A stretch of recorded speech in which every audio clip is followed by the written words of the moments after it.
Cada 13 de septiembre se repite la misma escena, la misma historia. 6 nombres, 6 jóvenes inmortales que se convirtieron en la máxima representación del honor nacional. 6 cadetes. Pero ¿qué pasaría si te dijera que esa historia, la que aprendiste en la escuela, es incompleta? Que no eran 6, eran 40. Y esto es Archivos Ocultos. Y hoy vamos a desclasificar la lista que el gobierno mexicano intentó quemar por 1 siglo y medio. La lista completa de los 40 héroes que estaban en el castillo de Chapultepec. ¿Y por qué solo 6 fueron elegidos para la gloria? La verdad no es sobre heroísmo. Es sobre una derrota que el país no podía soportar. Para entender por qué había 40 cadetes y no 6, debemos ir a agosto de 1847. El ejército estadounidense, comandado por Winfield Scott, ha avanzado sin piedad hacia la Ciudad de México.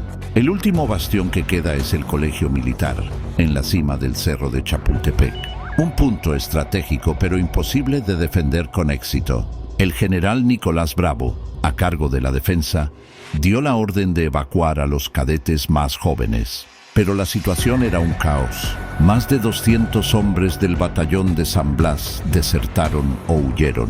En la confusión, 40 jóvenes, con edades que iban desde los 12 años de Francisco Márquez hasta los 20 de otros subtenientes, se quedaron.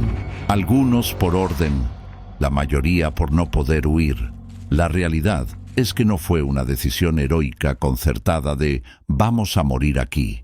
Fue una mezcla de desorganización militar, lealtad y el simple terror de no saber a dónde correr. El 13 de septiembre, el castillo fue un infierno de balas y cañones. La batalla terminó en derrota. Los soldados estadounidenses tomaron el castillo, y es aquí donde la historia se divide.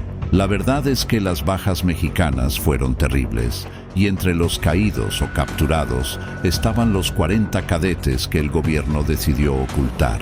Los 6 nombres que todos conocemos, Montes de Oca, Melgar, Márquez, Suárez, Escutia y de la Barrera, no son los únicos. La lista completa de cadetes en el castillo incluía, entre otros, a Agustín Melgar, quien no murió en combate, sino por sus heridas al día siguiente, o Hilario Pérez de León, quien fue capturado.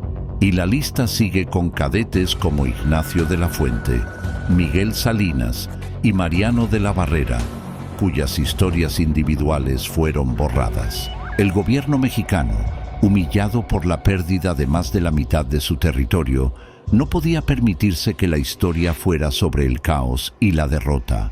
Necesitaba un mito.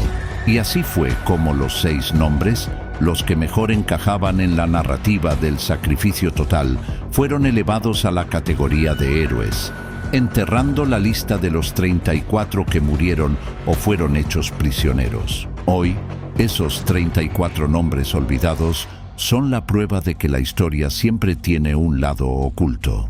La masacre de Chapultepec fue mucho más grande y trágica de lo que se cuenta. Los jóvenes que murieron allí merecen ser recordados, no como símbolos, sino como los seres humanos que fueron.